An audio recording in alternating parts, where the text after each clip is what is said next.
Hello, and welcome to a special edition of the Code of Honor podcast. Can I say that? Is this like a special edition, or is that just...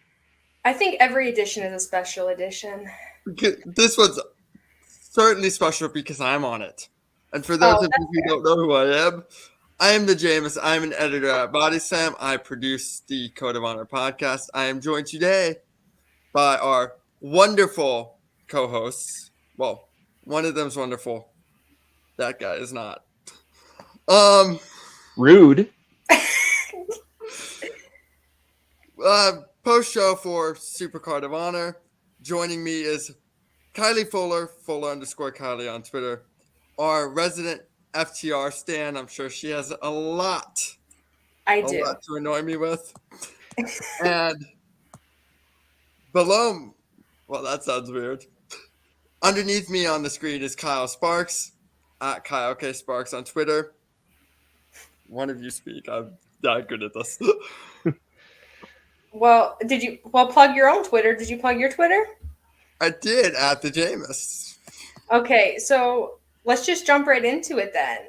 So let's talk about that closing angle because, boy, did we get a lot. So we had a fantastic main event, Jonathan Gresham and Bandito. It's a match that's been building for months and months and months, and we finally got it, and they delivered. We'll talk about that in a minute, but the end of the match, Jonathan Gresham, he retained. He's standing there. Jay Lethal comes out. He cuts a promo basically saying, you know, I'm going to challenge for the title. Like, this is an honor for you, blah, blah, blah. And then Jay Lethal and Sanjay Dutt end up attacking Jonathan Gresham. And who came out to save Jonathan Gresham? Lee Moriarty. And then the big debut, or I guess return, of Samoa Joe. And I know Kyle was losing his mind. It takes a lot to render me speechless. I think you know that by now. It did. I would have loved to apply the whole wall in that room.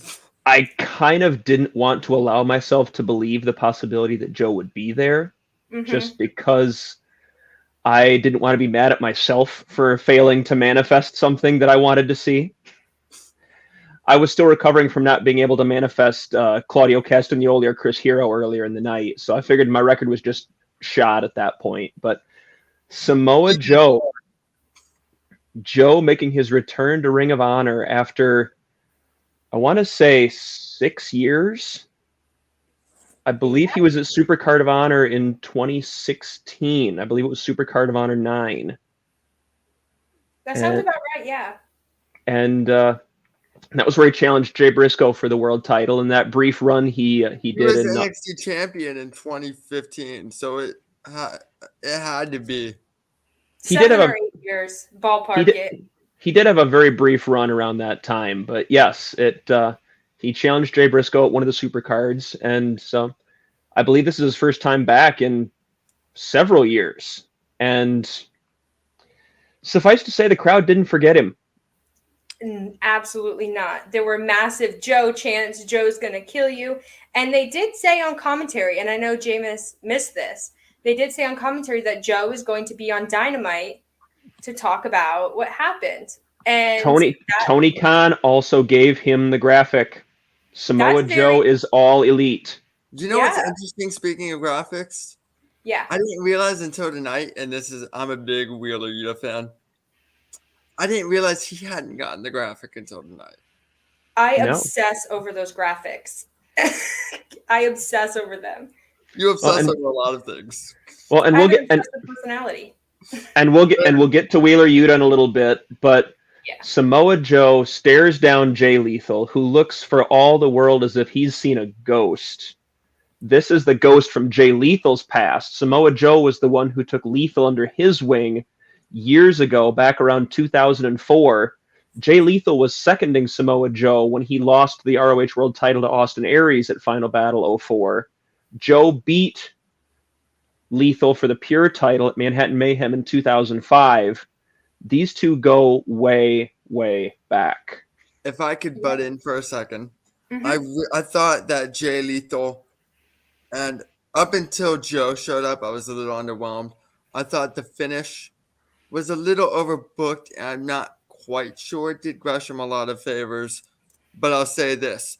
Jay Lethal did a wonderful job selling everything that Joe did.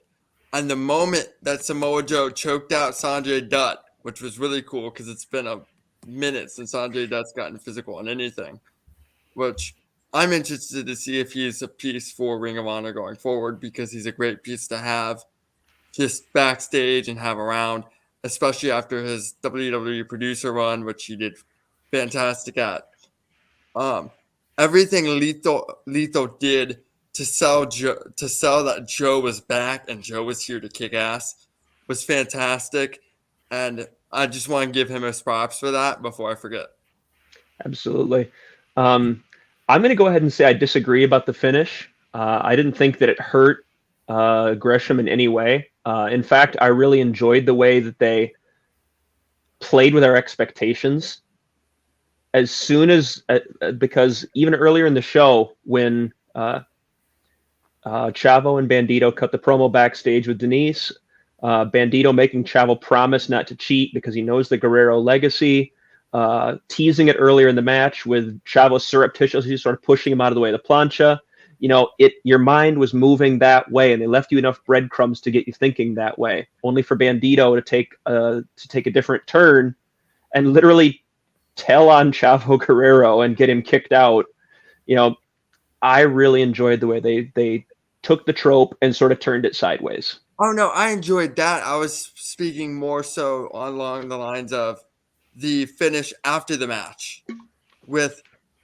I think it was a little overkill. I don't think we needed. I appreciated the fact that Jay Lethal was for Jonathan Gresham what Samoa Joe was for Jay Lethal, and Lee Moriarty's kind of probably going to become that for Jonathan Gresham going forward. I think that's cool. I like the foreshadowing. I like all of it. I just don't think Joe choking out Dutt and doing all of that did Gresham any favors on the first show back, and Gresham not standing tall as the champion after winning a hard-fought match. Like, for me, that was just a tad overbooked in that regard. But I enjoyed, as a fan, the Joe return, Dutt getting physical, the way Lethal sold it when Joe was selling him, was choking out Sanjay. Mm-hmm. Overall, I'm not unhappy with it. I just would have done it a little differently so that it didn't seem like Jonathan Gresham got pushed to the side a little bit for the Samoa Joe hype. What do you think, Kiley? I think that was probably the point. I think the point is to make Joe this big returning star with Jonathan Gresham's your champion. And if we see them together and we continue to see them together, and of course Samoa Joe is going to be on Dynamite and we'll hear more, but I think eventually these two are going to face off for the title.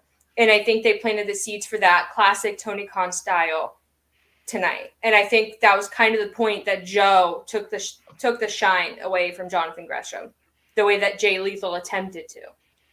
That's fair if you're kind of going with a more heel route from Gresham. Mm-hmm. I just don't personally care to see that yet. But That's fair. Maybe when the time comes, I'll be on a different boat. Mm-hmm. Jonathan Gresham did a wonderful job keeping Ring of Honor's name in the press during the hiatus. I think he was the right guy to go over because of the amount of work he's done. He competed in at least 9 different promotions off the top of my head with the championship during the Ring of Honor hiatus, including Progress, where he defeated Carnoa to win the Progress World Championship and a title for title, which is a pretty big match, a pretty big deal. I believe that show is being broadcasted on Peacock when the time comes. So that gets the title and Gresham on a WWE subsidiary, which is big publicity. I think Jonathan Gresham was just the right guy. I think there's a lot you can tell with this story, so I'm excited to see that continue. So I do think they got the result right. Yeah, for sure. Let's talk about the match a little because that was an insane match. It was just a series of false finishes, but there were a lot of big moves, and I thought these two had great chemistry. Kyle, what did you think? There was stuff, and I said this on Twitter. I'm sure a few of you are watching that probably were there with me as I was live tweeting. There was some stuff in there that I've been watching for 3+ decades, and there's stuff in there that I've never seen before, and that blew my mind. The one that I want to point out that is not going to get as much press because it was such a minor thing, but I thought was very cool. Gresham got caught in the Romero special, the Mexican surfboard. I was going to mention this too. Just sat up using all that core strength and sat up and shifted his weight such that he fell backwards into sort of a clutch pin. Kind of way. And I sat there and I looked at that and I went, I've watched wrestling for, like I said, over 30 years, and I've never seen that countered that way before. That was beyond cool. The vertical suplex spot for a minute, and that both men continued to sell afterwards. Both of them with Gresham trying to find his wind and trying to find his bearings again. Bandito struggling with rubber legs for a couple of minutes afterwards. Tremendous. Yeah, it's the little sort of psychological things that both of these guys do so well, because you can be a great wrestler and you can do, the technical stuff of Jonathan Gresham. You can do the lucha libre stuff of Bandito, but it's those little psychological storytelling things that really make a match. And in a show that had so many great matches and so many, 4 or 5-star matches, I think they really delivered. And what a way to close the show. Yeah, this was the first time that they had ever met actually one-on-one. They had been in multi-man matches. They were 2/3 of the 2019 Battle of Los Angeles tournament final with David Starr, but I think they'd been in 4 ways. That name. Well, I just did. So I'm nothing if not a completist. But this is the first time they'd ever met one-on-one, and they showed tremendous chemistry. Like Kiley said, it was just a pleasure to watch. I thought the match was very good. What I'm interested in is he's the only member of the foundation that won tonight. Rhett Titus lost his championship, which was really cool. And then Josh Woods lost the belt to Wheeler Yuta. So going forward, the only one who won, should they bring Rhett Titus back in and keep him on Ring of Honor, Josh Woods back in and keep him on Ring of Honor? Because I know we were talking before the show that perhaps the reason that they didn't win was because you weren't sure if you were going to keep them, and you need to build a long-term plan, and guys under contract are always best to do that with. Yeah. But if they keep them, those are immediate challengers potentially for Jonathan Gresham, because the seeds have now been sown that he's the only one who is able to win, and they could perhaps use that as, what's the word I'm looking for? Motivation. Motivation is a good word. What I was looking for, but it works. They could use that as motivation going forward to go after Jonathan Gresham. And I thought that's a nice touch. If you don't circle back to it, you don't have to, because aren't necessarily watered in the dirt, in the soil. But you could always go back to that. And that's something I noticed, that maybe that's something they do going forward. And I just like the idea of that. Yeah. Go ahead. Oh, I was going to say, I could definitely see that. I do think that Josh Woods losing was more about Wheeler Yuta needing that win than it was Josh Woods losing. Because Josh Woods, he's been on Dark, and I definitely think, if not in the immediate future, then maybe sometime down the road he will be All Elite, just because I think AW's high on him, especially his work in Dark. But yeah, I do like the idea of taking the foundation, which kind of helped Ring of Honor hold on in the post-Elite period, and giving them a big storyline that AW fans would love and they would latch onto, because AW fans crave storytelling like that, and they love sort of tension and conflict, and especially long-term conflicts that have a lot of history. So I definitely think that's something that would help bridge the gap between the AW viewership and Ring of Honor. I just don't know where everyone's contract status is, like you said. Yeah, depending on how they do it, you could set up through after this show those two matches. Lethal, obviously. Joe, when you finally get around to that, and perhaps Moriarty could be the one to beat Gresham down the line. Yeah, because Ring of Honor historically has done a lot of stories like that where the protege defeats the mentor. So you could have just perhaps mapped out the 5 biggest feuds of Gresham's reign going forward and mapped out the next 7 or 8 months to a year of television in one night. If you don't necessarily have a long-term plan yet, you have something conducive to creating that plan. Classic Tony Khan. A lot to unpack there. First of all, I'll point out that I forget who it was that I saw on Twitter. Is one of the other writers from one site or another that I follow. Josh Woods was wearing Jacksonville Jaguars colors tonight. I didn't pick that up, and I'm from Jacksonville. He was Why do I care?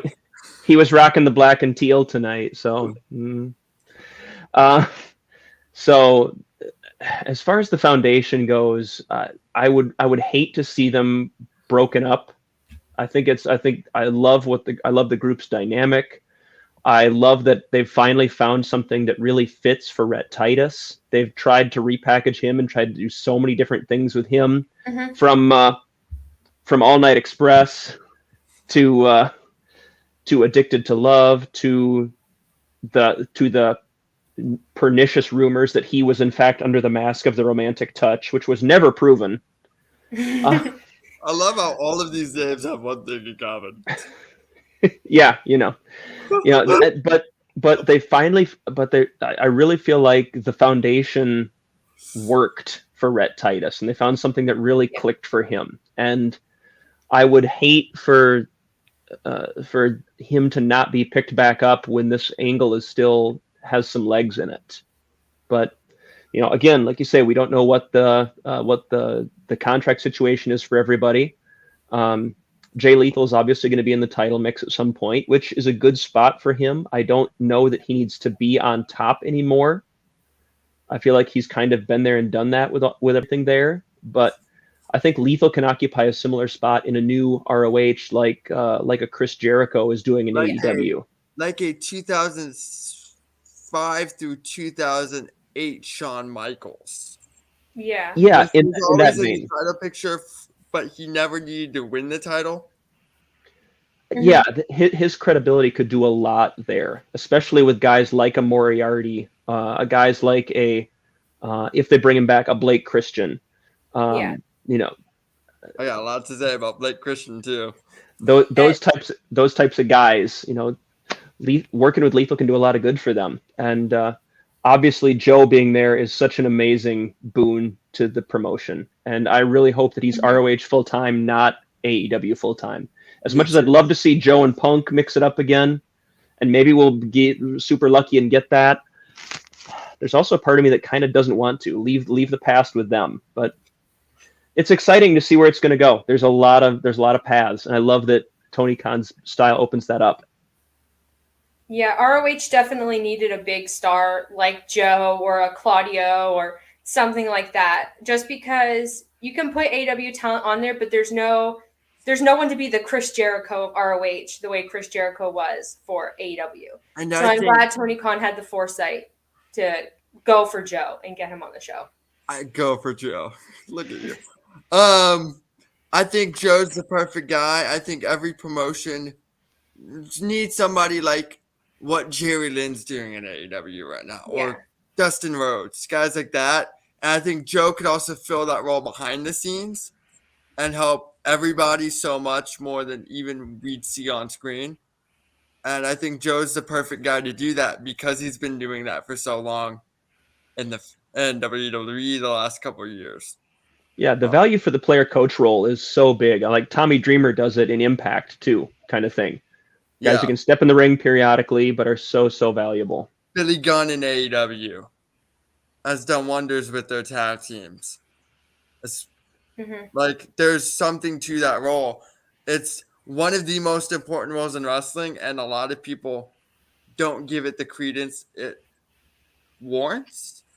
It's Joe's the perfect guy for that player coach role. He doesn't need to be world champion, but you can use him for dream matches here and there. You can use him wherever you need to inject him. But his value is always going to be behind the scenes. Yeah. Yeah, I definitely agree. I was going to say if you had anything else to add, Kiley, before we moved on to the other newsworthy item of the evening. No, I was about to ask if anyone had anything to add, so I'll just move it along. So I don't know if you guys know this, but we are big FTR fans here. And FTR and the Briscoes.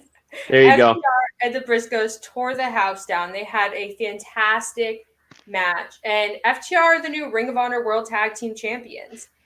How are we feeling about this? I know Jameis was telling me we have to give him space to mark out about it, so go for it. Let's not use that term because it was amateur.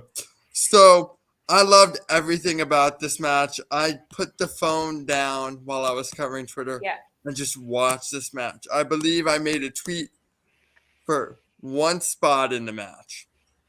It was a spot where I want to say Dax does a slingshot powerbomb and Cash comes off with the splash. Yeah. I mean, you two are big tag team wrestling fans, and Kyle especially grew up on this. Which team used to do that? The slingshot powerbomb into the splash? Well, I don't remember. They didn't do a splash, they did a leg drop, but Cash substituted a splash in there. Are you thinking demolition decapitation? No. I'm thinking slingshot. Oh God! Didn't the Midnights do that? It was the Midnights. It was the Bobby Eaton version of the Midnights with the Alabama Jam. I don't think he did it out of a slingshot powerbomb though. I thought it was just an elevated hold. They did that a lot. They would always change it up, but they did the slingshot. Sometimes it was a slingshot suplex. Oftentimes it was a slingshot powerbomb. Like, they just whatever could get you to the destination. It also got me to Power and Glory's Powerplex. The Superplex splash combo. They do that a lot, but they actually do the Powerplex spot with the Superplex and the splash. Like, they do it verbatim, spot for spot, which is cool because I think Power and Glory are very underrated. And I'm not even a Paul Roma guy. So I put out a tweet like, sorry for the inactivity, but I'm enjoying this match because Kiley and I have actually talked about doing a segment where we break down tag team matches because we just love tag team wrestling so much. It was everything I loved about tag team wrestling and every single way, but I needed to put out a tweet because anytime I can give the Midnight Express love, I'm going to. But just everything about that match, you could feel just every emotion that they needed. You could feel the perturbance and everything that FTR did. And it makes for this spectacle. They didn't touch from the opening bell to about 2 minutes in. And that just made the crowd that much more raucous and that more rambunctious. Like, they took everything they could get out of that crowd and they did it. They slowed it down. They knew exactly how long to wait until they touched, exactly how to kind of give it to you and then pull it back. It was perfect. They waited for that Dax Jay Briscoe showdown because that's what people were wanting to see. They were giddy for the match itself. They were giddy for them boys and FTR, but it was specifically Dax and Jay who had been doing the back and forth, the brunt work of the back and forth throughout. And I'm just going to say it. Dax Harwood is the most underrated professional wrestler on the planet. The way he gets so much out of something as simple as a collar elbow tie-up. Yeah. It's just such a small subtlety that makes the match that much better. it's the small subtleties of both of the guys, but Dax does it better. You can tell exactly where he studied because it's easy to go.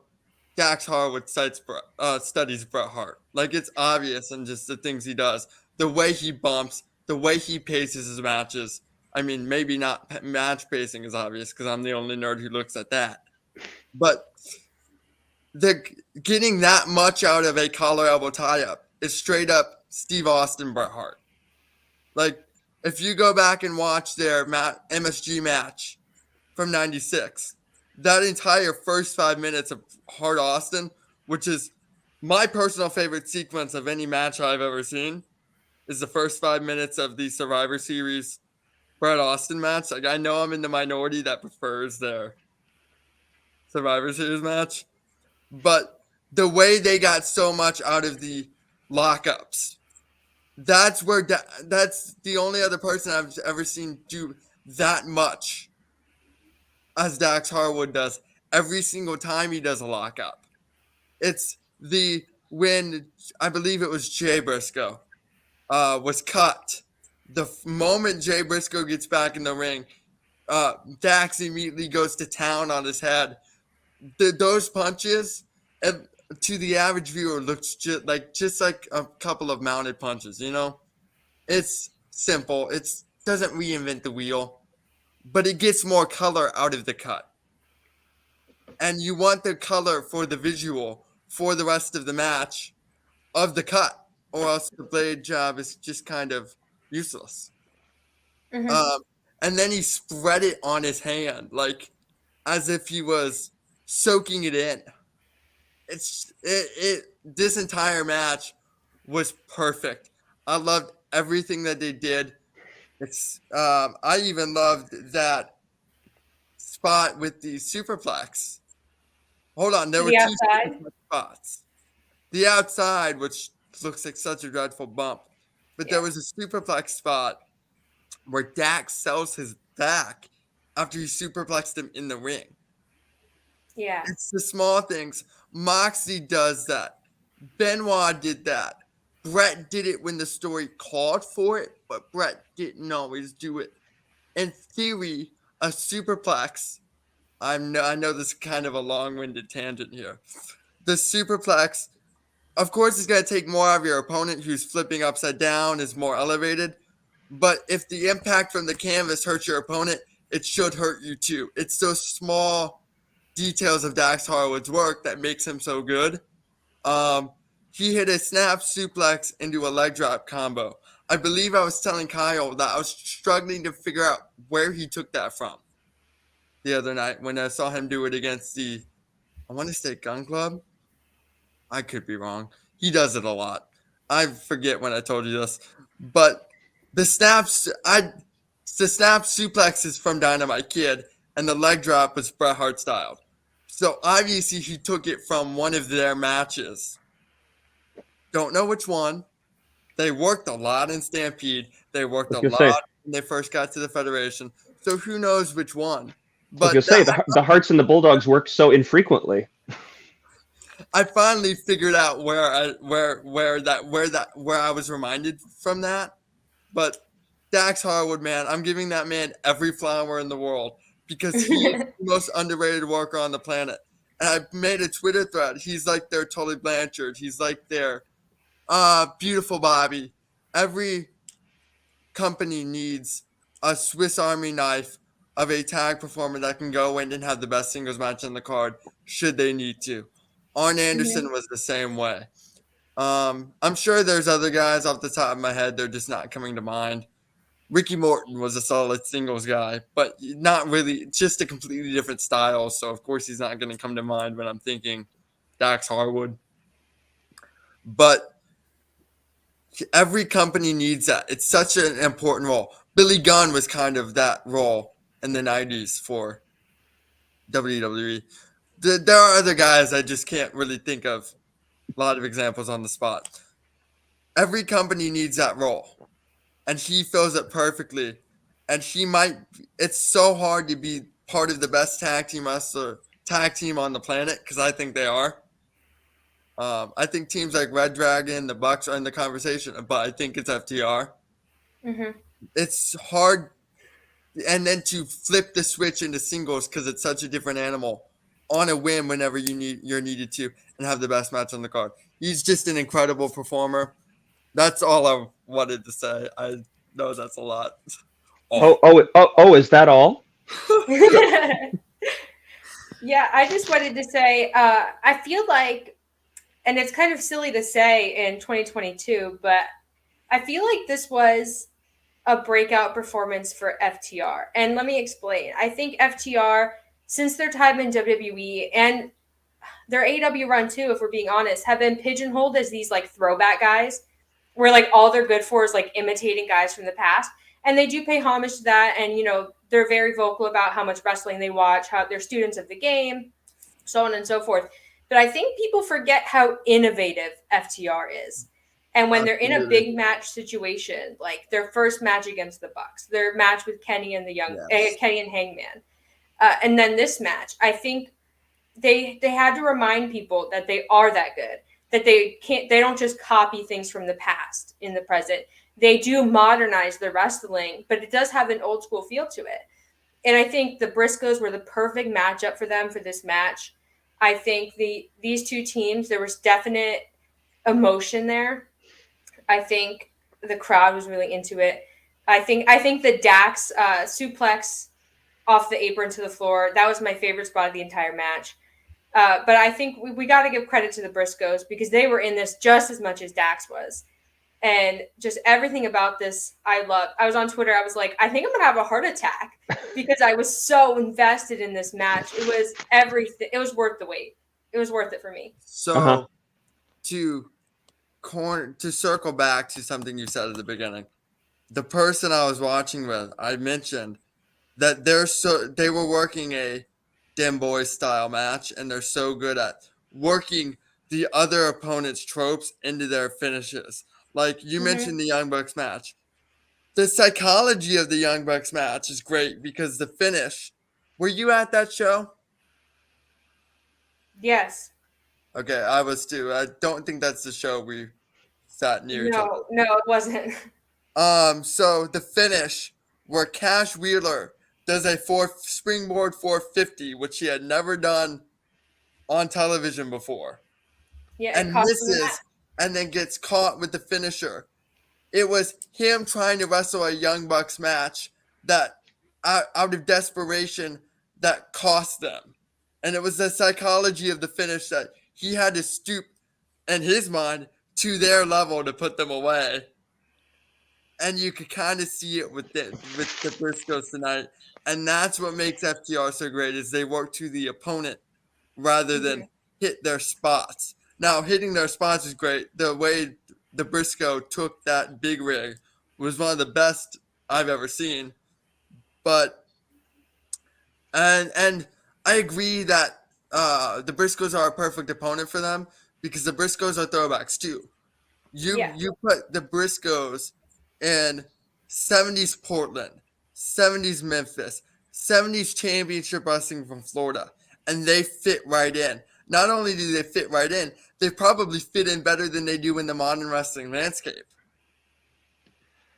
So that's a perfect opponent for a team like FTR, who goes back and watches old Mid-South, all of that stuff. You know, like I thought that was a match made in heaven. I said it on Twitter. There will not be a better tag team match this year. And I stand by that. Yeah, Kyle, what do you think? There was a lot to take in. I was to a lot of Jameis's points. I happened to keep a clock just for grins. It's the only match I did it for. But the couple of minutes before the lockup, the crowd just absolutely eating out of the palm of their hand from the word go. I believe I tweeted at one point that as much as this was 27 minutes of utter tag team perfection and tag team excellence, I would not hate Jay Briscoe versus Dax Harwood one-on-one. That was tremendous. The idea that the Briscoes are or that FTR is versatile enough to take their opponent's tropes and use them against them. I think I said something on Twitter at one point, right as things started to go to the outside. If it turned into a brawl, if it turned into a fight, I felt like it was going to be advantage Briscoes. But the first thing that FTR was able to do was isolate Jay, and then it didn't matter how tough Jay was. It was 2-on-1, and yeah, it was still a fight. It was still a brawl on the outside, but they used their smarts and to put themselves in an advantageous position. And, I don't have enough good things to say about this. Easy match of the year contender. I think it will still be there post all the AEW shows, post WrestleMania, post SummerSlam, post G1. It will still be in the conversation for match of the year. Yeah, I feel like matches that take place in the first quarter of the year always get forgotten in match of the year discussions, but this one definitely won't. I think this is up there with, Kenny and Hangman versus the Young Bucks level of tag team wrestling. There was so much, and I have to go back and watch it because I feel like every time I watch it, I'm going to discover something new about it. It was just so detail-oriented wrestling. Yeah. I popped for the Briscoes hitting the big rig. Yes. In the middle of the match. Like, what is that? Oh my! I love a good old fashioned finisher steal. Love it. That reminds me of a great point on the FTR that I forgot to mention. So if you've ever talked wrestling with me, my favorite workers are guys like Bret Hart, guys like Kurt Angle. Like Kurt Angle, for example, I'm gonna throw out a match. If you go back and watch SummerSlam 2004, that was a match with Eddie Guerrero, and you watch it 10 times, you're going to pick up 10 new things each time. Like small subtleties as Angle having his back foot on the leg that wasn't in the ankle lock, so Eddie can't kick the shoe off. That commentary didn't mention that you don't notice until you've seen the match 20 times. That because it's kind of in the background. I like guys who have such detail-oriented work and such a master of the storytelling that you can pick up new things you watch every time you watch their match. That's FTR to a T. And that's a match I can't wait. This was a match I can't wait to do that with. Sorry, Kyle. Oh, you look like you're going to say something. So no, it's just great stuff all around. Just asking if we should keep moving forward because we have several other matches to cover. What happened after? What happened after the match? Yeah, so that's where I was going to go. So the match finishes. Of course, FTR wins. They put down the belts and they bow to the Briscoes. It's a very sweet moment. And then the Young Bucks make a return. And I wasn't expecting this. I didn't expect to ever see the Young Bucks back in Ring of Honor, to be honest. I thought even if AEW did a deal, the Young Bucks are very busy. But apparently they thought differently. They show up. Brandon Cutler's there too. Their Stooge, of course he is. Associate Stooge. Brandon Cutler is underrated in his role, but that's for another podcast. So basically, FTR's in the ring. They're obviously upset the Young Bucks are here. The Young Bucks cut a promo. They basically say, we left Ring of Honor. We formed a company. Now we bought Ring of Honor. Just kind of messing with the fans. And FTR says, well, you know what? Let's wrestle right here, right now. You're in your gear. We're in our gear. We're in Dallas. Let's wrestle. The Young Bucks, of course, cowardly heels. They say no. But next Wednesday on Dynamite, we're getting FTR Young Bucks 2. Which the first match was an all-timer tag. For both sets of tag titles. Yes. It's going to be an absolutely insane match. I'm so excited to see this match again and to see this match with a crowd, or a big crowd, I should say. Because last time it was great, but circumstances. I was the crowd last time. Plot out about 30 to 45 minutes for this one. I feel like it's going to get the epic treatment. So, yes. One thing I loved about this segment is I hate just one wrestlers who aren't on the card show up in their clothes. Like, do you not own a pair of jeans? But what made it work was FTR calling it out, like, you're in your gear. Yeah. And of course, I love the Young Bucks look. I think the look of the Young Bucks this run just screams, I want to punch these douchebags in the face, which is perfect for what they're going for. And I think their look right now as heels is perfect because it's Mhm. so over the top obnoxious and it's exactly what they need it to be. But that made me go, okay, that's why they're not in street clothes. I'm glad it makes sense.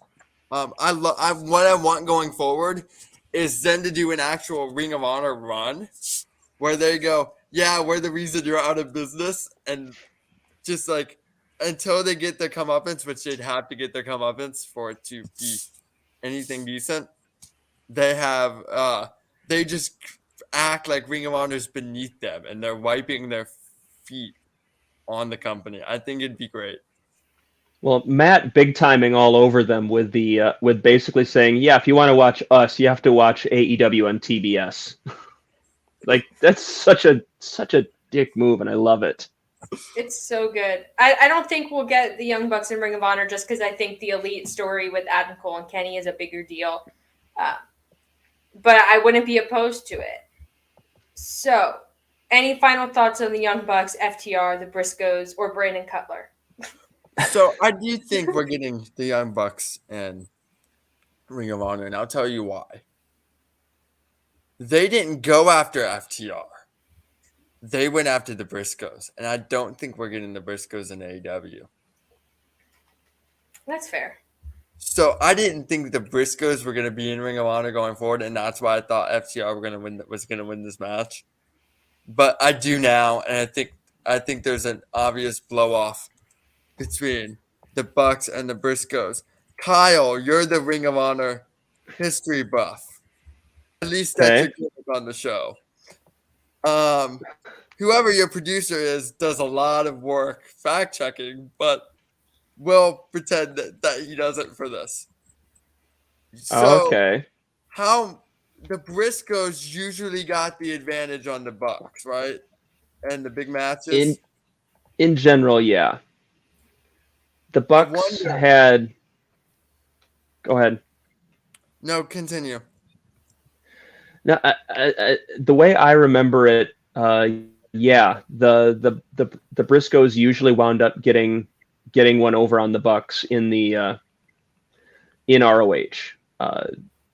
I'm sure there were both teams had their share of wins, but to my recollection, and I'd have to go back and check the data to actually make sure, but it seemed like more often than not, it was the Briscoes coming out on top. They had a lot of big matches. Death Before Dishonor, I want to say 12, I think was one of them.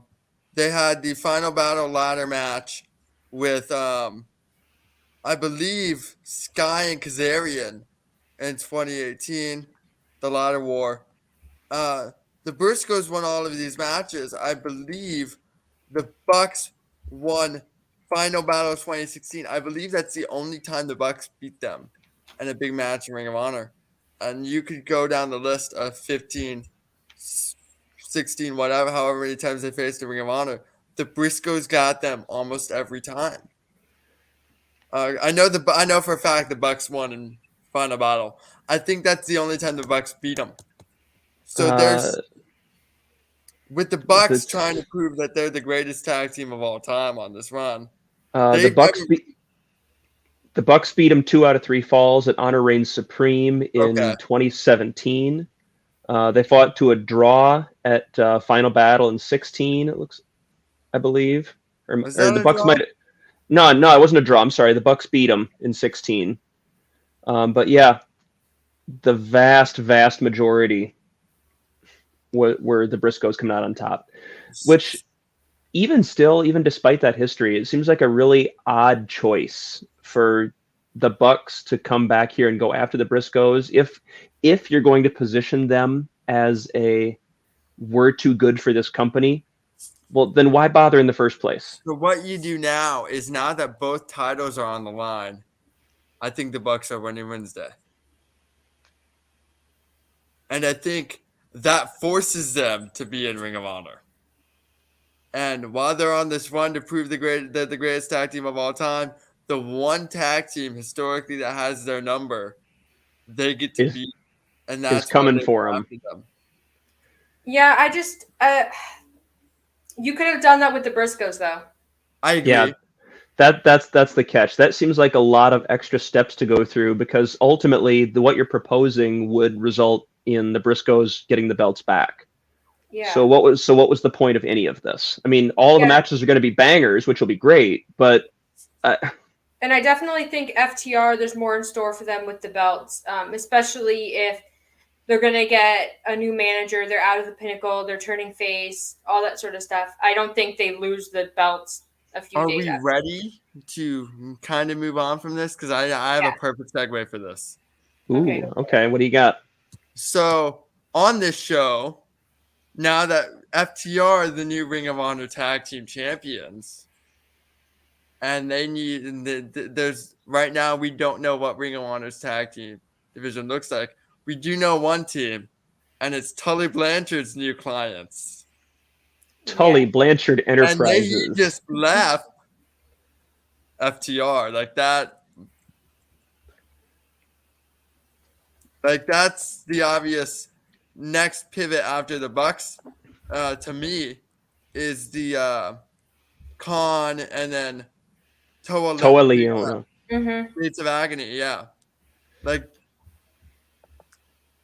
yeah. For those who are unaware, in the 72 hours or so before the show, Tony Khan apparently decided we needed a lot of Tully Blanchard, which I'm all for. I love Tully.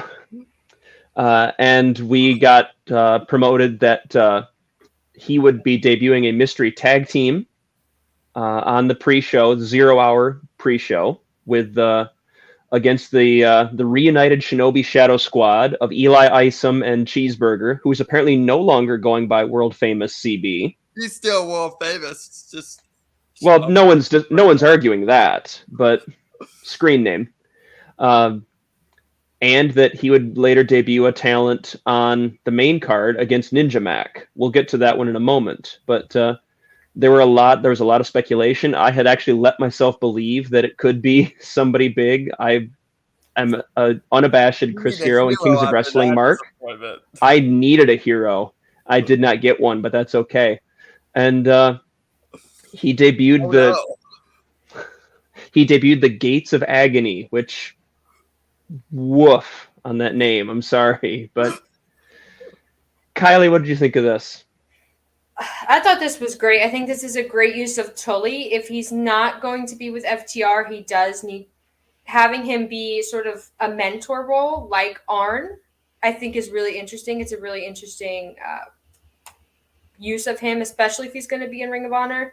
Khan, I love Khan. I think he is Did you do an interview with him recently on the site? I did. You can probably find that on the Bodyslam YouTube if you want. Plug that real quick, just because his name came up. Yeah, it's somewhere on here. Just go find it. It wasn't that long ago. Make sure you subscribe when you do so. Yeah, class act. Also interviewed Josh Woods. Go check that out. All these guys are so good. I think Tully has a lot to offer as an on-screen personality. I did think he got a little lost in the Pinnacle just because there's so many big characters there. But him as a mentor, I think, is super interesting. And as, you know, with the Ninja Mac match and the Brian Cage debut, I think there's a lot that they can do with these guys. And, you know, my head is saying trios belts. Well, you can definitely call Tully's new group a stable because it is full of hosses. So someone clipped that, put it on Twitter. Hold on. I'll do it after the show. I already tweeted that particular dad joke. You're not going to beat me to it. I'm just recycling material at this point. You know,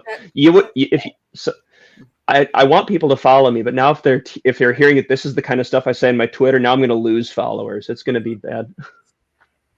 At least it's truth in advertising. He is a dad. It's true. The match itself was with Eli and Cheeseburger was kind of what it was going to be. You know, It needed to be more.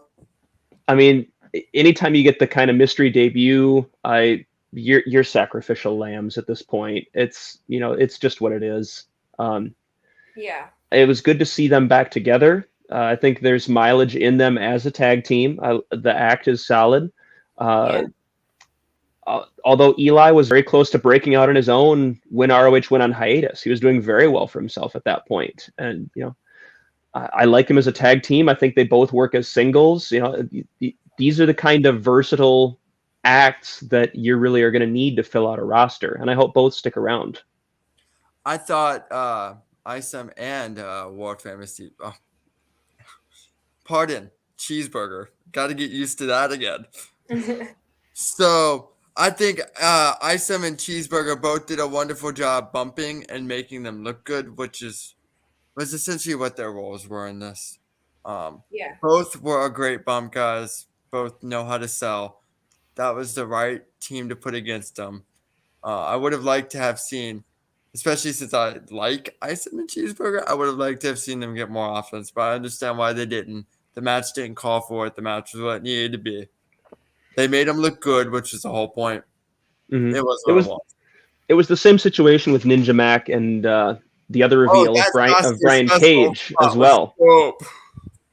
That was the other big reveal there was, you know, I would have liked to see Ninja Mac get a lot more of a shine in that match. But, you know, you were my thoughts on Ninja Mac every week on Game Changer Weekly Podcast with Cassidy Hayes.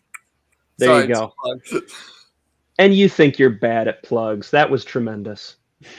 I would have liked to have seen more out of Ninja Mac, but this was a showcase for Brian Cage. And, you know, since we're kind of lumping these together, being part of Tully Blanchard Enterprises, you know, this was all about a showcase for look at how big and strong and impressive Brian Cage is. And it did that. Hopefully Ninja Mac comes back because he is absurdly talented. Yep, I agree.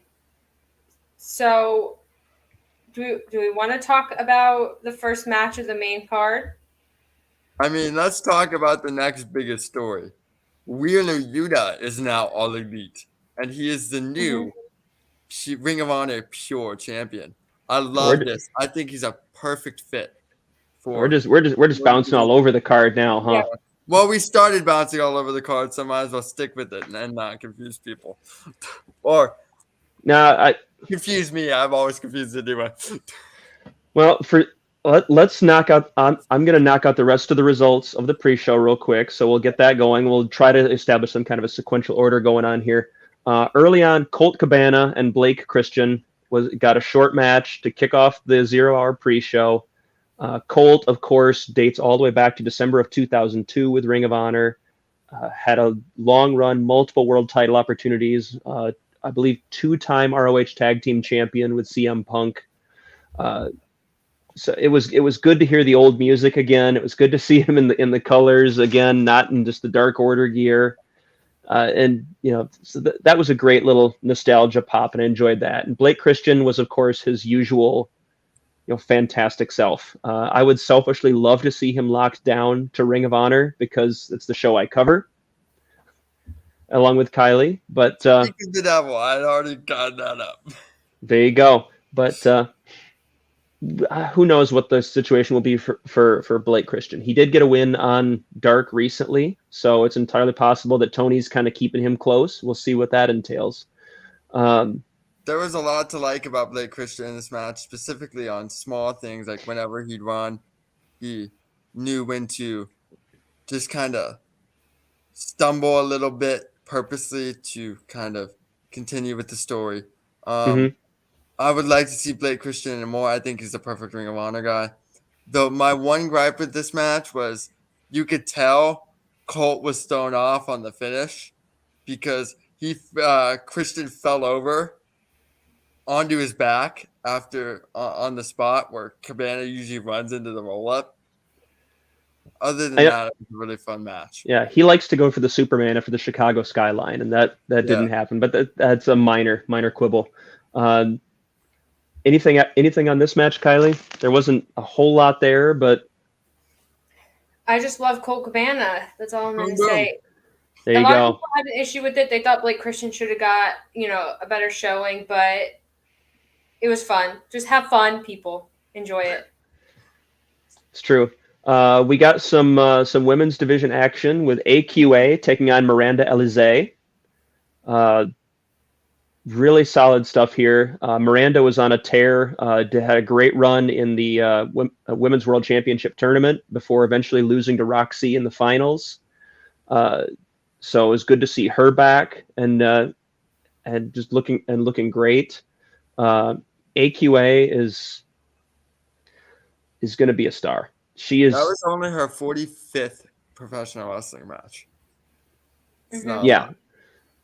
So these two had a great outing. I was very excited for both. Both of them, provided they both hang around, both of them have the potential to be movers and shakers in the revitalized ROH women's division. We don't need to go too deep into. I want to say this. I think AQA is a perfect fit for a revamped Ring of Honor women's division because AEW's already signed. I like Miranda Elizae. I actually probably liked more of what I saw of Miranda Elizae. But AQA did a wonderful job selling and bumping for her.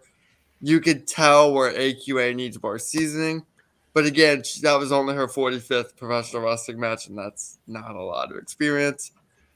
So the Ring of Honor, she's already signed to AEW to my knowledge.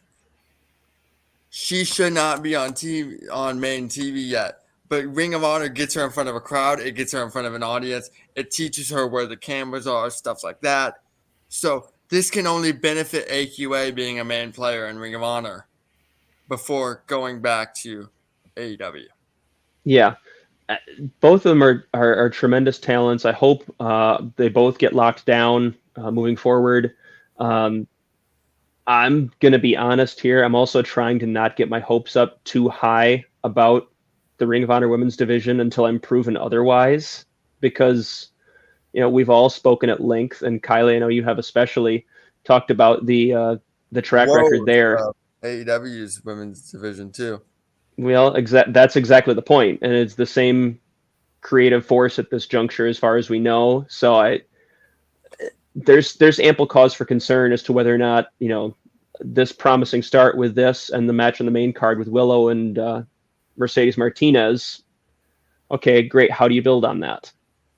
Did you have anything you wanted to add, Kiley, about either of them or the scene in general? No, I just thought it was a great match. I think they're both incredible talents. I thought it was really interesting. Commentary mentioned they were both trained by Booker T. I thought that was really interesting. Added sort of a little storytelling element to the match. But as far as the pre-show match goes, I thought it was excellent. All right. Then in that case, we talked about the last match on the pre-show was Dalton Castle taking on Joe Hendry. I love Dalton Castle. I've been a big Dalton Castle fan for 5 or 6 years now. I'm not ashamed to say it. That Dalton Castle rules. He knows exactly how to present his character too. I've loved all of Dalton Castle's run. I loved him back when he was wrestling in Chikara as Smooth Sail and Ashley Remington. Tremendous stuff all around here. There is something of a history between these two guys. Maybe I wasn't picking it up because I was busy live tweeting, so I might have missed it. But there is a history between these two guys who were tagging for a while. That tag team sort of dissolved when Hendry sort of wanted to pursue more singles goals, sort of turning heel in the process. I didn't really hear as much of that from commentary telling that story, which is a little disappointing because usually Ian and Caprice are, spot on with that stuff and explaining that. But Joe Hendry looks great. Joe Hendry looks like a future Ring of Honor world champion. And I believe in Joe Hendry. I second all of that. Yeah, the match, again, another match that was what it needed to be. Yep. Just a fun match. It was a fun combination of physicality, and entertainment. And Dalton picks up the win with Bangarang, which is one of my favorite finisher names going today. Oh, for sure. I'm laughing just... Sorry, it's midnight here. Well, it's midnight. It is here. We're all in the same time zone, dude. Then the main card kicked off with Swerve Strickland making his ROH debut against Zane. Kiley, what'd you think of this one? I thought this was a good match. And I tweeted this. Swerve is a star, and he comes off as a star. He wrestles like a star. He acts like a star. And that's something so rare that just have that natural charisma and confidence about you. And I don't know how WWE dropped the ball. I don't know. But all I know is he's going to do big, big things. And Zane, what a showing for him. This was a good match. I just want to say that when it comes to WWE and balls, I'm more surprised they're Pete Carroll and the Super Bowl calling for Russell Wilson to throw it on almost everybody that they should run it with. I'm more surprised when they run with it than when they drop it at this point, because the track record's not good. But The heck? Zane's another guy I don't know how they dropped the ball on. It's a heck of an analogy. They didn't even get a real chance before citing budget cuts with him. Yeah. At least Isaiah Scott was the main player in NXT before he got cut. They never really show to the audience at home what Zane could do. Both of these guys are tremendous, innovative talents. Both of them understand the why. A lot of times when you see people fiddle with spots here and there, they tinker with it. You don't really know where it fits in the match until you do it a couple times. They know the moment they come up with something, where in the story it goes. And that's what makes both of them such great innovative performers rather than just innovative performers, and very smart wrestlers. And that was magic. I really enjoyed that match. Yeah, and Zane did not have that much time in Ring of Honor either before signing with WWE. He only worked about ECW guy. Zane worked with Ring of Honor from about January of 2020 to mid 2021, I think. Only about a year and a half with the promotion, and a lot of that was split up by the pandemic.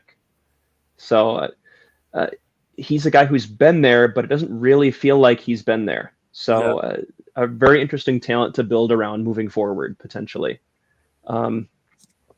Strickland picked up the win with his finish, which since we're kicking back old school Ring of Honor, reminded me a lot of the old Storm Cradle Driver from back in the day. Yes, sir. But this was tremendous, but I don't really harbor any illusions about Strickland being an ROH guy moving forward. He is an AEW guy through and through. I'm sure that's going to be his destination. Yep. And justifiably so. Like Kiley said, dude is a star through and through and through. There's just a presence about him. Like, he knows how to carry himself. He knows how to present himself. He looks like a star. He walks like a star. He acts like a star. He might just be star. That was a very long, anticlimactic, and melodramatic pause on my end, so I apologize. So, speaking of, natural born stars, we also got Lee Moriarty versus Jay Lethal. And the story I have a lot to say about this match. Oh, I'm sorry. The story of this match is probably the Jay Lethal heel turn at the end. And on Dynamite, we had gotten a Jay Lethal promo where he kind of alluded to being at a crossroads. And so he turns heel after this match. It was a great match. I think Lee Moriarty, maybe he'll stick around in Ring of Honor a little bit. I would like to see him stick around in Ring of Honor a little bit. But I think this was one of my favorite Lee Moriarty matches that I've seen. And it kind of hurts me to say it because it's against Jay Lethal. And I think we all know my opinion about Jay Lethal, but this was It's a great very match. lethal. I thought it was a good match. Kyle, do you want to go or should I go first? The underlying story of Lethal being, or of Moriarty being so prepared and countering all of Lethal's big stuff and frustrating him at every single turn. You know, I love the way that was structured. I love the way it built into the match itself. I love the way it played into the finish of at first Lethal getting so frustrated by all of it that for a second it made you believe that he just snapped in one moment and just did it and regrets it before we went to the full heel turn, before he attacked Seidel as well, and so on and so forth. But I really appreciated that end of things because I talked this past week, Kiley, as I'm sure you'll remember, about the CM Punk versus Hydro match from 2004, which was kind of Jay Lethal's coming out party when he became a big deal by taking this respected veteran to the limit in a great 20-minute match. I don't think this went 20 minutes, but Moriarty had that kind of a performance where he frustrated the veteran at every turn and only got put away kind of by some chicanery in the process. And I loved that aspect of it. Lethal, you may have your misgivings about him, but he's a heck of a pro wrestler. In between the ropes, he's very, very good. Outside the ropes, say what you will. I'm not going to make a comment on that one way or another. But it was great stuff. I'm very excited to see where it goes. And for a second, Lethal definitely had you believing that, you know, he played it up well after the match, after the low blow, after the pinfall, that, you know, oh my God, what did I do? I hate myself for resorting to this. No, you don't. You're just a terrible person.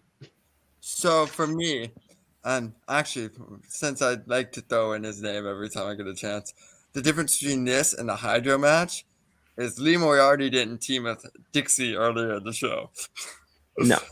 Anyway, where we may have been Ring of Honor, let's bring him back. Anyway, so I tweeted out, so first off, I think Lee Moriarty is the best young scientific wrestler in the world.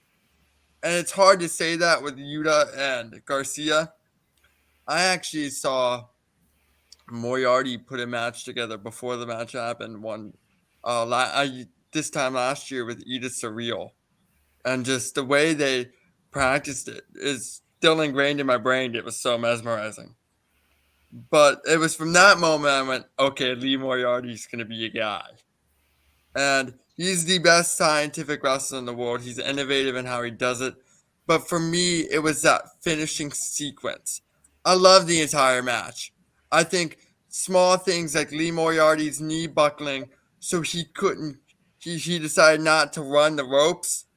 Instead, just launched himself onto Lethal is great because no wasted motion. It sold the injury, a unique twist on kind of a cliche trope at this point. I think it's fair to say there's a lot of topes in wrestling. It's really overdone. It's cool, but it's overdone. The finishing sequence was my favorite part of this match. And what I loved about the finishing sequence was the subtleties of Lee Moriarty. And we can talk about how Jay Lethal is one of the best fundamental in-ring workers of his generation. I'm sure that helped when putting the match together. But Lee Moriarty does this stuff every match. They were doing all of these, getting the crowd invested with all of those really cool roll-ups that they were doing. And I thought it was great. But the second roll-up Lee Moriarty does is kind of a trap roll-up that he does a bit. He did a slight pause and his knee buckled in that slight pause before he could do it. So on that roll-up that he oftentimes wins with, he couldn't get it all the way done, and it allowed Lethal to get out at the very last second.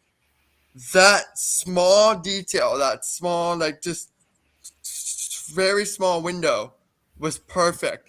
After the crucifix, he did That one was after the crucifix, but you could feel the anguish throughout everything that Lethal was doing as he was trying to escape, because Lethal on TV, AEW TV, recently has been trying to figure out, why can't I get a win? Like, where am I going wrong? I'm having all of these really good matches, and at the last second, I'm getting outsmarted. And after that backside, he just went straight up and showed the desperation, and had that nasty low blow. It built that sequence built Lethal's desperation to a T. It fit the current Lethal storyline across the AEW brands to a T. And I thought it was a perfect ending to the match they were telling of maybe Moriarty studied him too much and Lethal's in over his head. And then that triggered the heel turn, which I'm not entirely sold on, but that's okay. I know he can cut a good heel promo, so I'm sure I'll enjoy it when the time comes. I thought the finish was perfect. I thought the match was wonderful. Lee Moriarty is a name people need to remember, period. And I don't know if I want him in Ring of Honor primarily because he's done so well in the matches he's had on Dynamite. Like that Danielson match recently was really good. But he's a perfect guy should they want to put him there for Ring of Honor and its revamp. And I think setting him up with Gresham is perfect. I liked everything they did with Lee Moriarty tonight. I agree. So we have two more matches to talk about. We have the Ring of Honor interim World Women's title match. Mercedes Martinez and Willow Nightingale. I think giving Mercedes this opportunity, she beat Willow Nightingale, is very interesting because she was in that story with Britt Baker on Dynamite, and then that story kind of faded off, and now she's in Ring of Honor. She's interim champion. Stories do in AEW. Yeah, she's interim champion. She's going to be facing Diana Perazo, who couldn't be here, because she's an Impact wrestler. And Kyle and I talked about this on the podcast. It's just weird. But that point aside, I thought this match was great. I think these two worked really well together. I think Willow has improved leaps and bounds in footwork and fluidity and all those sort of small things that make a match work. I think Willow Nightingale should be all elite. I don't know why she's not. But overall, I think this match, if the FTR match wasn't as good as it was, I think this would have been a contender for match of the night. Absolutely. Let's see. This was great stuff. I'm a little surprised they went with Mercedes. Willow seemed like a good, interesting choice, not least of which because they've had her come close to the title a number of times, and Mercedes had more of a tie to AEW than Ring of Honor. But as we've seen from the booking in a lot of the rest of the cases, that doesn't apparently seem to matter when these two promotions are apparently occupying a shared universe. So I thought this was excellent. I really appreciated what we tried to do with the power of Willow versus the speed of Mercedes. Or I'm sorry, the experience of Mercedes. She was probably a little bit of the quicker of the two, but you saw Willow using maybe a slight size advantage and a power advantage to sort of take control in certain points, forcing Mercedes to wrestle almost a little bit more defensively and wrestle a little bit more, counter-based, which was kind of an interesting way to go about things there. But I love that the experience kind of got the win in the end, and I continued to go back and forth about this one all night. I love Willow. I love everything that she's doing. I think I love her character work. I love everything about her presentation right now, and I want her to have all the things. But at the same time, and I've said this on Twitter as well, Mercedes doesn't ever feel like, to me, she has ever gotten fully recognized for how good she really is. And I do kind of appreciate her getting that opportunity with ROH, and now with us building towards Mercedes versus Diana Perazo, who I'm assuming Mercedes will take the title. I think so too. Ian Riccaboni did mention it on commentary. Mercedes does have a couple of one-on-one wins to her credit over Diana, back in 2016 and 2018. But the last 2 times that they've met one-on-one, one for 2CW and one for Impact in 2021 and 22 respectively, the last 2 times they've met, Diana picked up the win. So it's a rubber match. Yeah, so I want to say they're 2-2 right now with each other. And I'm sorry, Mercedes is up 3-2 technically, going back to 2016, but still. For me, if my favorite thing about Mania Week is comparing it to previous Mania Weeks, because it's the biggest showcase of wrestling every year. If you go back to last year's WrestleMania week and you watch, throwing 2 matches out there, the family reunion show where Willow Nightingale had that 6-person tag with Nurse Ratchet, Funny Bone, and I want to say Super Beast. And then for the culture, she and Brooke Valentine worked Fire and Flava for the Impact tag titles. You could see where Willow Nightingale is, why she's beloved, but you could see where she needed a lot of work. And that goes back to Kiley's point of how improved her fluidity is, how improved her footwork is. Footwork is the most important aspect of pro wrestling. And that's a hill I will die on. That's a thing I've explained a few times on the GCW podcast. So we're an hour 15 into this, and it's 12:30 in the morning. I'm not going to go into that rant tonight. If you listen to our stuff, you've heard it because I do it a lot. But those are some of the most important aspects of wrestling, and to see the constant improvement, you don't notice in real time week over week. But if you go back and compare year over year, it's a fascinating thing because you can see where Willow's come so far, and she's gotten she still could use some seasoning, but she's gotten good, and there's so much potential there because I said it on Twitter, she's the most likable woman in wrestling. Like, she's very naturally likable. You naturally want to gravitate towards her. You're captivated by her. That's all she'd ever need, but everything else is coming along with it, which is going to make her a force to be reckoned with within the industry. So I would have had Willow go over here. I get why they didn't, but she's somebody to look out for in the new Ring of Honor. I definitely agree. So what a match we somehow ended up closing with. The Ring of Honor World Television title match, Rhett Titus versus Minoru Suzuki, with Minoru Suzuki winning, and I didn't know this, his first American title.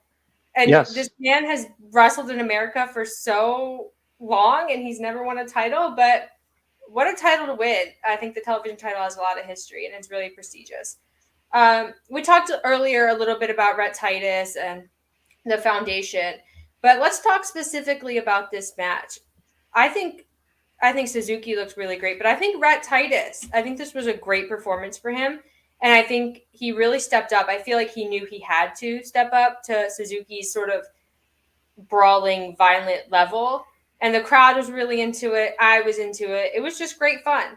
It wasn't match of the night, but I think it was a great first spot. Can I just say that, well, of course I can just say I've been saying a lot of things. So, I'm sorry. I really think it's wild that in 2022, a main pay-per-view title match was Rhett Titus and Minoru Suzuki. And I just love this timeline. Yeah, I tweeted this. I was like, it's like Tony Khan bought Ring of Honor and was like, well, what made Ring of Honor work in 2018? Oh, tag teams and New Japan. And so that's what we got. We got tag teams and New Japan. Yeah. Which I'm not against because I love Suzuki. And I think that I don't know what he's going to do with this title. I honestly have no idea why Suzuki won, but I'm here for it. And the match was great. So I can't complain. I believe it was Mike Hamlin, who's one of our writers here. Mr. Purple TV, he's one of our podcasters. Very good. Shout out to Mike. So I believe he was the one I saw that tweeted, Minoru Suzuki is the Ring of Honor television champion. 2022 is very lit for wrestling. And that is the most concise way to describe how I felt seeing Minoru Suzuki win that title tonight. It was a really interesting thing, and yes, this is the first title that Suzuki for a U.S.-based promotion that Suzuki has ever won. You can't say Western titles because he has held the Rev Pro British Undisputed Heavyweight title.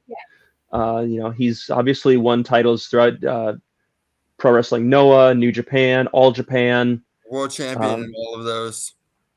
He's never won. He's never won the IWGP. We keep hoping that he's going to, but he hasn't. I know he was the Noah champion for the GHC for a little bit. Yes, and he won the All Japan Triple Crown. Yeah, I knew that too. But no, this was great stuff all around. This becomes Suzuki's first title here. Suzuki becomes, I believe, the third NJPW performer to have won the ROH television title, after Tomohiro Ishii in 2016 and Kushida in 2017. That's a weird list of names. It very much is, but awesome list of names, but it's a weird list of names. But here we are, and this was great. I loved that it got Titus some opportunity to show off what he can do on the mat. I think that part of his game gets overshadowed in a lot of cases. So I was glad to see him get that opportunity. And it was great to see him kind of try to go through his progressions of what am I going to do to attack this guy? Mm-hmm. Like he tried to go for the intimidation, or he tried to get into striking matches and regretted that immediately. You're not winning a striking war with Minoru Suzuki. He tried to, then he tried to go on the mat with him and did okay. He didn't get immediately overwhelmed, but he wasn't getting ahead. Until he realized, I'm a head taller than this guy, and just started going for high impact, because I'm trying to find some way that I can attack this guy. And it was cool to see him sort of work through that. But ultimately, he just got overwhelmed. I have no idea where Suzuki goes with the title from here. I don't think it's going to be a long reign. I feel, if I remember correctly, Ishii's reign was fairly short, just a couple of months. I don't believe Kushida's was that long either. I feel like it's going to be a similar case here. But for the time being, as long as ROH doesn't have weekly TV happening right away, now is the time to do that. Kushida's was 131 days. He defeated we don't mention that name either, in the same way as David Starr. And War of Worlds before losing it to Kenny King. And Ishii's was only 79 days after defeating Roderick Strong at Honor Rising and losing to Bobby Fish at Global Wars in Chicago. It's a weird three champions: Roddy, Strong, Ishii, and Fish. That's weird to me. I don't know why. But I'm not sure who steps up and takes the title from him. But like I said, I don't see a long reign here. Like, for instance, when the Hardys won the tag titles, their tag title reign was all of about 4 weeks before they came to WWE. I don't think Suzuki's heading there, but point is, they do sometimes have these short transitional reigns. I think this is going to be one of those. But the novelty of Suzuki in ROH, I was glad to hear the entire crowd Kaze Ninare with him. I was going to mention that. Cool. I almost thought Bobby Cruz was not going to make it through the ring announcement. I was hearing him go, and I'm like, don't talk over it. Don't talk over it. Don't talk over it. Shout out to Bobby Cruz. Here. I said something on Twitter as well. I'm sure you both agree. It was so good to hear Ian Riccaboni, Caprice Coleman, and Bobby Cruz, and hear those three. Those three are so integral to the presentation, the sound of Ring of Honor, and having them back is just the best you could ask for. But my favorite part of this match was the opening when they were doing the Code of Honor, and Suzuki just kicks it away. That's the most Minoru Suzuki thing ever, and I loved it. Kiley. So I was going to say final thoughts on Suzuki. I was going to ask who you're hoping to see him defend the title against. it's hard to say. We don't know who's going to be there. You know what match I want? I don't think we're going to get, but I want. Joe? I think now that you mentioned it, that. We've talked about the power of manifesting. I'm sorry. And Brian Johnson, I think, would be a fun style matchup. Well, the visual of Brian Johnson running his mouth until Suzuki slaps it off him is perfect. Yeah, He's the best talker they've got, and I hope they bring him in. But I think they'll probably end up going with someone from Tully Blanchard Enterprises just because they've set them up so strong and the world title picture is too full right now. I think they'll probably go that route. Hopefully not Brian Cage because hopefully Khan, because I think Khan would work better with Suzuki style. But overall, I think Ring of Honor is in a great position. I think this show set up a strong crop of champions. I think this show, it was very AEW style booking and AEW style sort of pacing, but I think it worked to the benefit. And I think this was a great way to get AEW fans to watch Ring of Honor and actually care about it. So overall, I thought it was a great pay-per-view. Yeah. I'm going to be slightly negative here, just slightly. We haven't gotten a hot take yet, Kyle. We need a hot take. If ROH is booked like and paced like AEW, one wonders why there's a need to watch it in a world where AEW exists. I don't think this is an enormous problem, but I think it's one that bears consideration. I think that's fair because I have this complaint with WWE. There is no juxtaposition between Raw and SmackDown for a show that presents a brand split. You need that juxtaposition of why these shows are different. And the early 2000s, you had the cruiserweights on one show and the really good women's wrestlers on the other. Or really good for that time women's wrestlers on the other. You had the kind of bland Raw set that was just kind of like a parallelogram on one show, and on the other show you had that really cool visual fist. You had two different style announce teams. You had two different writing teams that paced the shows differently. You had different production teams. They don't do that now, and it makes you feel like you're watching the same show, even though you're really not. And I think that's a fair question to ask. Is AEW going to fall into that trap? Having Ring of Honor presented as its own brand and own show, yet having too much of an AEW feel. I think that's fair. Yeah. I think it's fair. So any other closing thoughts? I wish that we would have had a little bit more in terms of what this promotion is going to look like moving forward. We got some new champions, which is great. We got some amazing action, which was fantastic. We got an amazing debut that I'm thrilled about. But I still don't feel like we're any closer to knowing what ROH is going to look like moving forward on a week-by-week basis. And I'm hoping that we get some answers from that on Wednesday with Joe's debut, but at this point, I'm not holding my breath. I feel like it's just going to unfold and strap in, and we're operating on good faith that it's going to be fun and it's going to be worthwhile. This was a heck of a show, don't get me wrong, but yeah, I feel like there's going to be a period of time once TV starts where they try to find their identity as a promotion. Much in the same way that AEW did. It was like every week was a little bit different. I think Ring of Honor is going to go through the same thing. I think Tony Khan is aware of the criticism that people don't want to lose Ring of Honor. And it's like we were talking about in the podcast. I think at a certain point, Tony Khan has to realize that this can't be the playground of AEW rejects. And, I'm hopeful. I thought this show was great, and I think with time, Ring of Honor can be great again.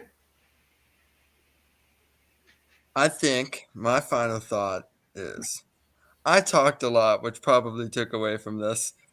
But if you want great Ring of Honor content, you should listen to the podcast of these two.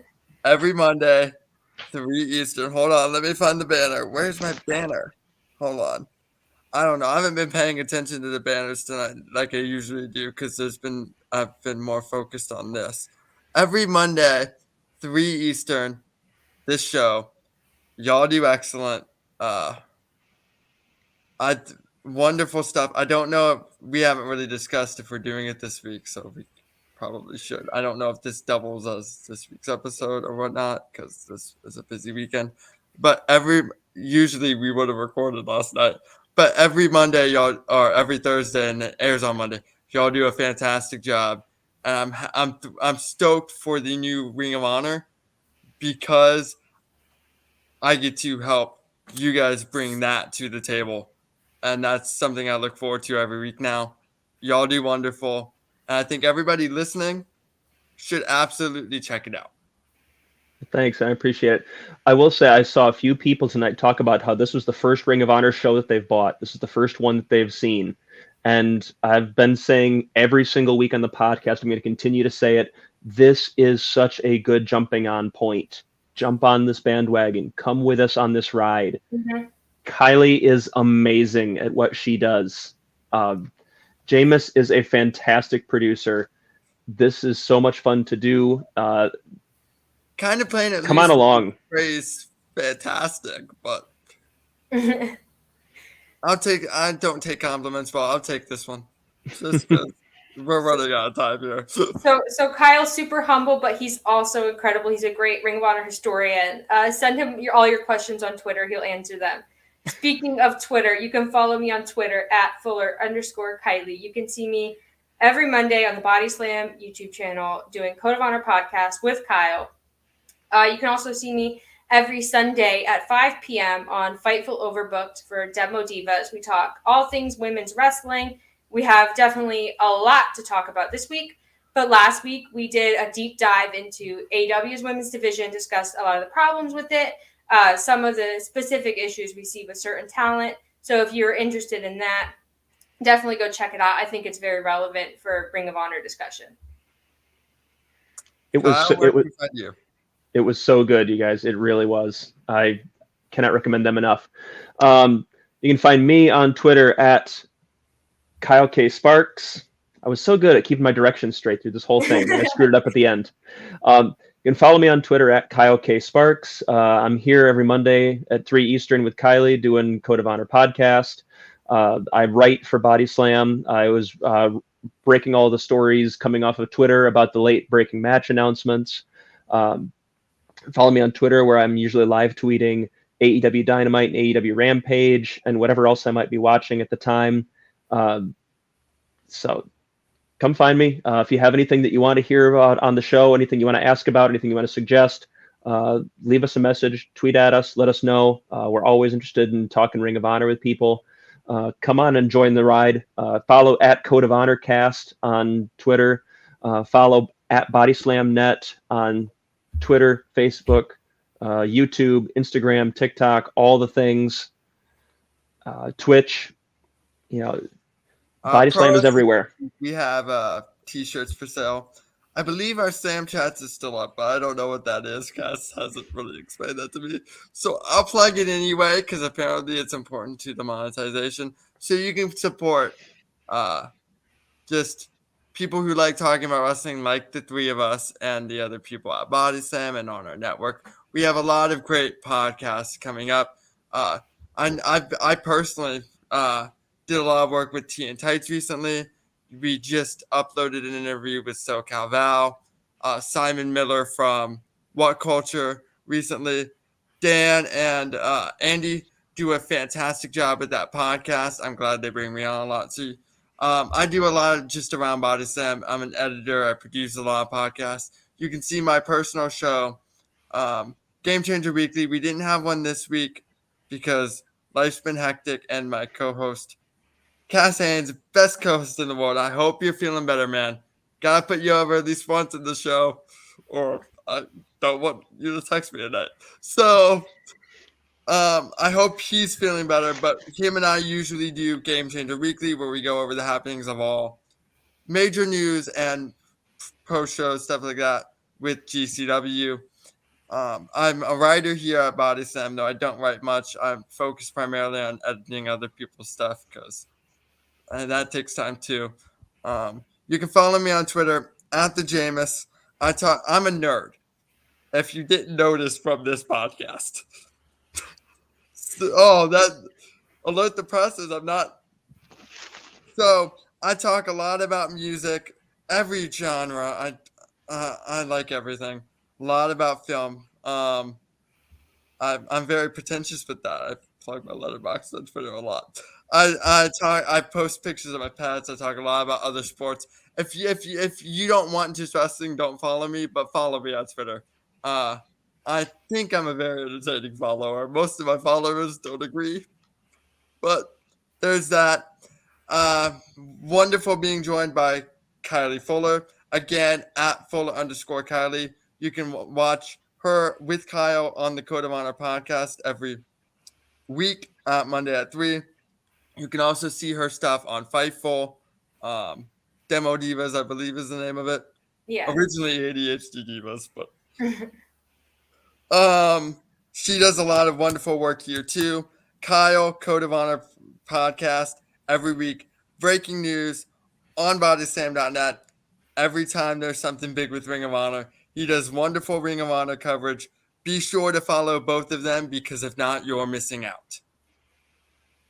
Thank you for, again, bodyslam.net. Like, subscribe, YouTube, yada, yada, yada. That's for hour 37. I'm just going to wrap it up. Thank you for joining us on the Ring of Honor Supercard of Honor 2022 post show. Peace. Thanks again, guys. Bye, guys.